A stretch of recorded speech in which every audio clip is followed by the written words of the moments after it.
సుపరిపాలన అందిస్తున్నటువంటి గౌరవ ముఖ్యమంత్రి గారు. అందుకే రెండోసారి కూడా ప్రజలు ఎత్తున ఎమ్మెల్యేలను గెలిపించి తిరిగి ముఖ్యమంత్రి కేసీఆర్ కావాలని చెప్పనని అధికారాన్ని ఇచ్చున్నారు. కానీ సంగారెడ్డికి సంబంధించినటువంటి విఘ్నులైనటువంటి ప్రజలు మొన్న జరిగినటువంటి ఎన్నికల్లో నాకు ముఖ్యమంత్రి గారు బ్రతకనివ్వరు, నాకు ప్రాణభిక్ష పెట్టండి, నన్ను గెలిచిన తర్వాత కేసీఆర్కు చుక్కలు చూపిస్తాను చెప్పనని ప్రజల మధ్యన చెప్పిండు. ఇంకా ప్రజలు మర్చిపోలేదు కూడా. అంటే ఈరోజు ఒక నీచ నికృష్టపు సంస్కృతిని కొనసాగిస్తున్నటువంటి జగ్గారెడ్డి ఊసరవెల్లి రంగులు మారుస్తుంది అనేది మనందరికీ తెలుసు. రంగులు మార్చే ఊసరవెల్లి కూడా సిగ్గుపడేటటువంటి పరిస్థితి. ఈరోజు ఎంతసేపు సింగూరుకు సంబంధించినటువంటి జలాలకు సంబంధించినటువంటి దీక్ష చేస్తా, లేకపోతే హరీష్ రావు గారిని టార్గెట్ చేస్తా అని. హరీష్ రావు గారు ఆకాశం అంత విశాలం, ఆయన మీద ఉమ్మటానికి ప్రయత్నం చేస్తే అది నీ మీదనే పడుతుందని మర్చిపోయి కూడా ఈరోజు నువ్వు మాట్లాడుతున్నటువంటి తీరు నవ్విపోదురుగాక నాకేంటి చెప్పినట్టుగా ప్రజలందరూ కూడా ఏం మాట్లాడుతున్నారు, మనం పిచ్చోనికి అధికారం ఇచ్చినాం, పిచ్చోని గెలిపించినాం అనే పరిస్థితుల్లో ఈరోజు ప్రజలందరూ కూడా ఆలోచనలో పడ్డటువంటి సందర్భం. ఈరోజు సింగూరు నీళ్లు ఓకే, ఈరోజే కరువు వస్తుందా? మనకి కరువు వచ్చినప్పుడు ఎన్ని ఇబ్బందులు వస్తాయి అనేది ఇప్పుడే మొదట వచ్చినట్టుగా మాట్లాడటం అనేది ఒక అవివేకం, అనాలోచితంగా మాట్లాడుతున్నటువంటి చర్య.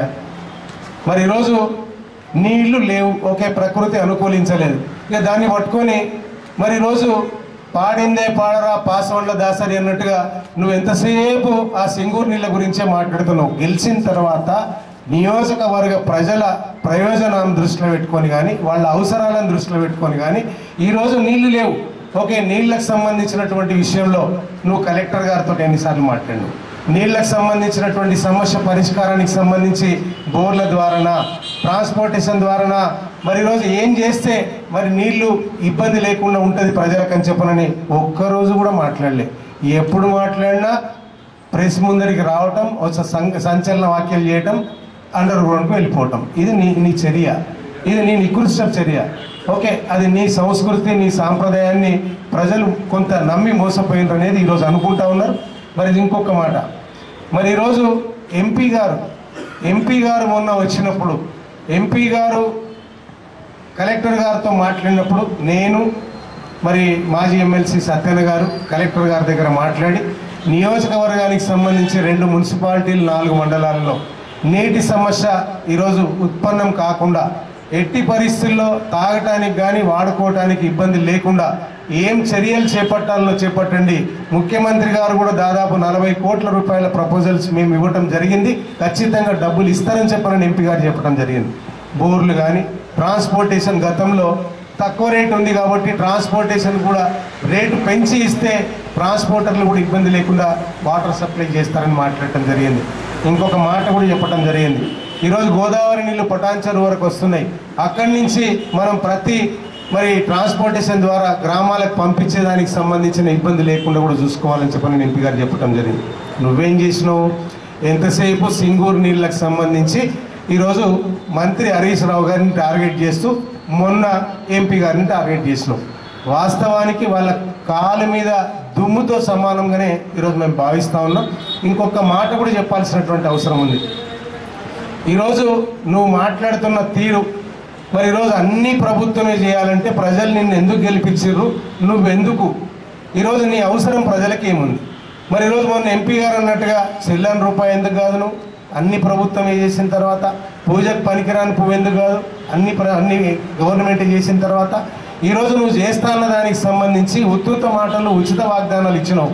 40,000 మందికి పట్టా సర్టిఫికెట్లు ఇస్తాను, అనాలోచితంగా మాట్లాడినావు.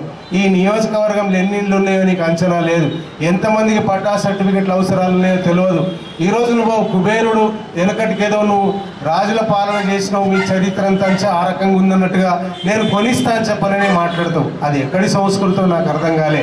ప్రజాస్వామ్యంలో, ప్రజాస్వామ్య పద్ధతుల్లో ఈరోజు ఎన్నికలు జరిగితే ప్రజా తీర్పును మేము శిరసావహిస్తున్నాం, దాంట్లో ఏం అనుమానం లేదు.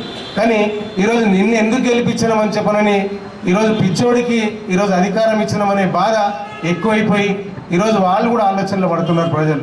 కానీ నువ్వేం చేస్తున్నావు? ప్రజలను రెచ్చగొట్టాలి, ప్రజలకు సంబంధించి ఏదో ఒక రకంగా మన మీద ఉన్నటువంటి సమస్యను పక్కకు జరిగిపోతుందేమో అని చెప్పనని మాట్లాడుతూ ఉన్నావు.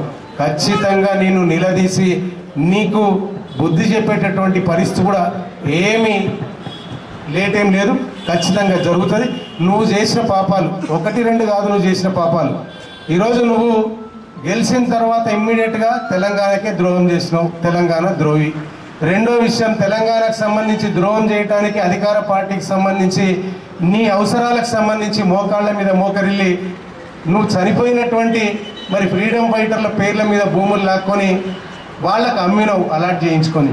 వాళ్ళు మొన్న కలెక్టర్ గారికి ఎస్పీ గారికి రిప్రజెంటేషన్ ఇచ్చి మేము కూడా ఆ సమస్య పరిష్కారం కాకపోతే మేము ఆమరణ దీక్ష చేస్తాం, నిరాహార దీక్ష చేస్తాం, మేము ఆ పరిష్కారం కాకపోతే చనిపోతామని అన్నారు. వాళ్ళు వచ్చి కనుక ఇక్కడ నిరాహార దీక్షలు చేస్తే నీ సంగతి ఏంది? నువ్వు భూమి మీద ఉండగలుగుతావా?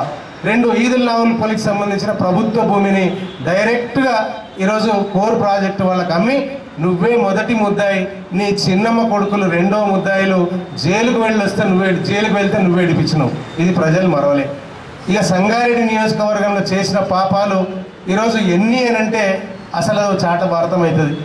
మరి కందిలో ఉన్నటువంటి ధర్మాసాగర్కి సంబంధించినటువంటి 63 ఎకరాల భూమి ఈరోజు వేరే వాళ్ళ పేరు మీద మల్టిపుల్ రిజిస్ట్రేషన్ చేసినావు.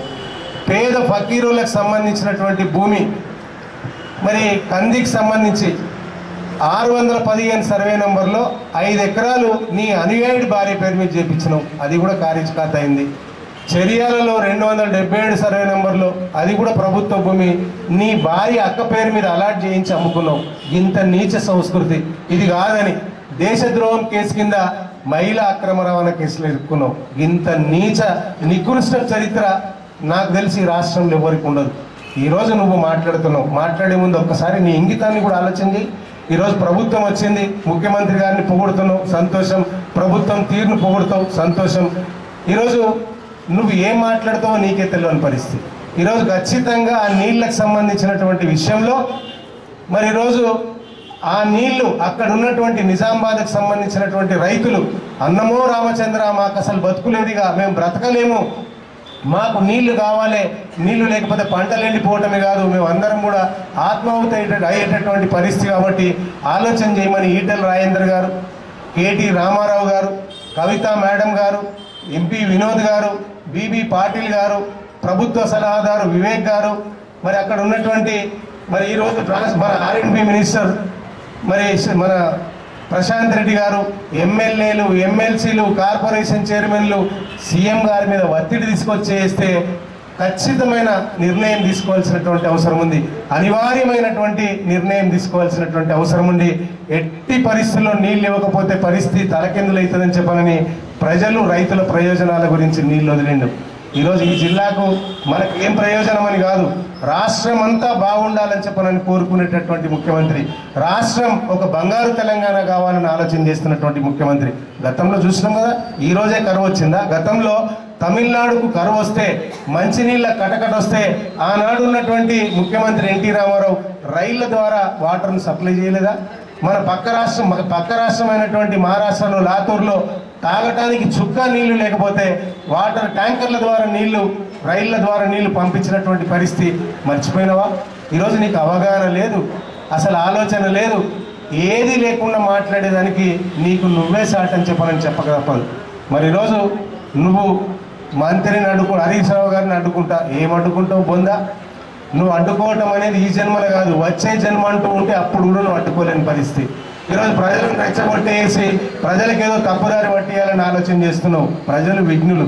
ఈరోజు నువ్వు రౌడీయిజము, హింసకు పాల్పడితే ఉక్కు పాదం కింద నలిగిపోవటం ఖచ్చితంగా జరిగేటటువంటి పరిస్థితి నీకు ఈరోజు ప్రజలు బుద్ధి చెప్తారు.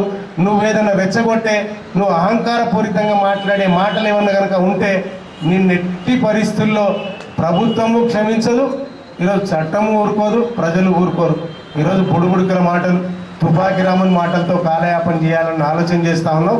ఈరోజు ప్రజల మధ్యన ఉండు, ప్రజల మధ్యన ఉంటాను, ప్రజల మధ్యన ఉండు, నువ్వేం చేస్తావో చెయ్యి, ప్రజలకు అనునిత్యం అందుబాటులో ఉండు, ప్రజా సమస్యల పరిష్కారానికి సంబంధించిన ఆలోచన చేయి.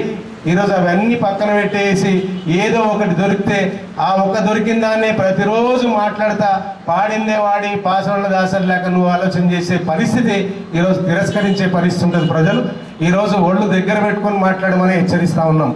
ఈరోజు నువ్వు ఎప్పుడు మాట్లాడినా ఒక సంచలనమైన మాటలు మాట్లాడి అండర్ గ్రౌండ్కి వెళ్ళిపోవటం కాదు. నువ్వేం చేస్తావు, నీ సత్తా ఏంది, నీ ధైర్యం ఏంది ప్రజలకు చూపి, నువ్వు ప్రజలకు సంబంధించిన సమస్యలు పరిష్కారం చేయి. నువ్వు ఛాలెంజ్లు ఏం చేస్తావు, ఛాలెంజ్లు పక్కకు పెట్టేసేయి. ప్రజల అవసరానికి సంబంధించి అనునిత్యం ఉండి ప్రజా సమస్యల పరిష్కారానికి సంబంధించి ఆలోచన చేయాలి తప్పించి ఈరోజు ఒక గౌరవప్రదంగా మాట్లాడాలి. నియోజకవర్గ స్థాయి గౌరవాన్ని కాపాడాలి.